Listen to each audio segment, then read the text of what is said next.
The chairman of the committee, Congressman Mike McCaul of Texas, joins us now. Thanks so much for being here. Yeah, Should explain for our viewers, you have a getting over a little cold in your throat there. Right. In your 2022 115-page interim report, the one before, you only mentioned Kamala Harris twice. This latest report mentions her 280 times. Critics are saying this is an example of you trying to politicize the exodus and what went wrong because she's now the Democratic nominee. Well, we have more evidence, fact and evidence. The fact is, for 2 years, the first year, the Democrats did nothing on this investigation. For 2 years, my goal as a former federal prosecutor was to have integrity in the process and not jump to conclusions at all and see where it took us, right? So we had interview after interview, but we had to have subpoenas, motions of contempt to get the dissenting cable channel from the embassy, all the facts coming in.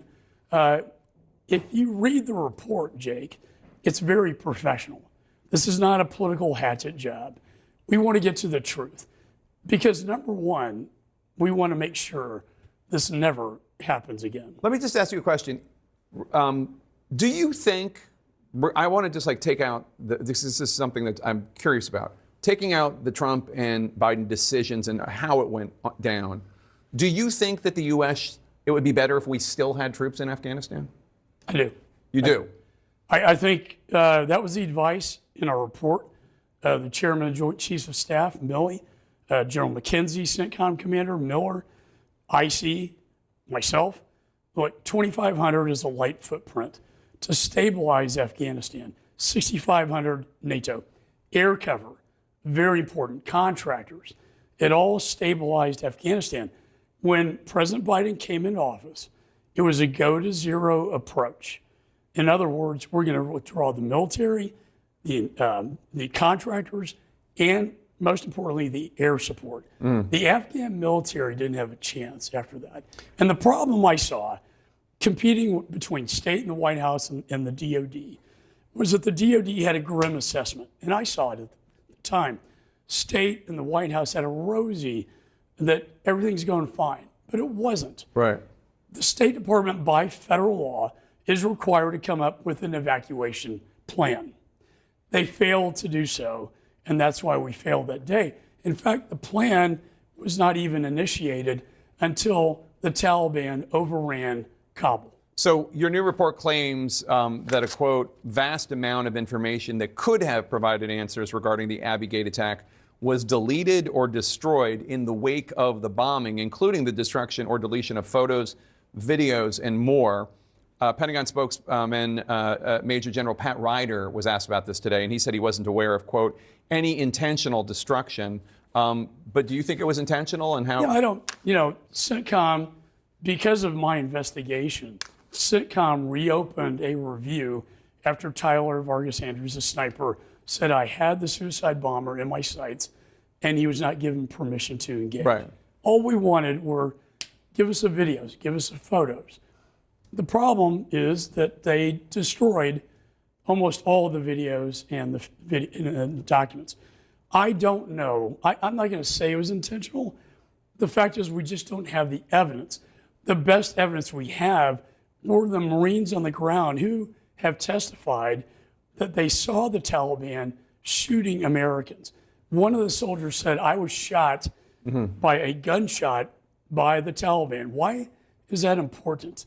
Because that would implicate that the Taliban is working in concert with ISIS-K. Now remember, ISIS-K, just for people who don't remember, ISIS-K is the group that carried out the suicide bombing. That's right. The narrative is always that they fight each other, but with the Americans there, they're unified.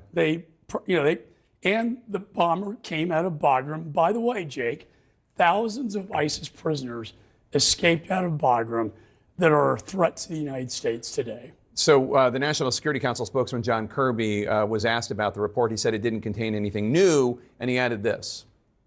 The Trump administration cut a deal called the Doha Agreement that mandated a complete U.S. withdrawal from Afghanistan, and yes, that included Bagram Air Base. President Biden, for his part, faced a stark choice when he came to office. Abide by the flawed agreement and end America's longest war, or blow up the deal, extend the war. If that is true, why not fault Trump along with Biden? So the Doha agreement is interesting. Zal Khalilzad is the architect. He does not bring the Afghan government into this. That was a mistake, in my judgment.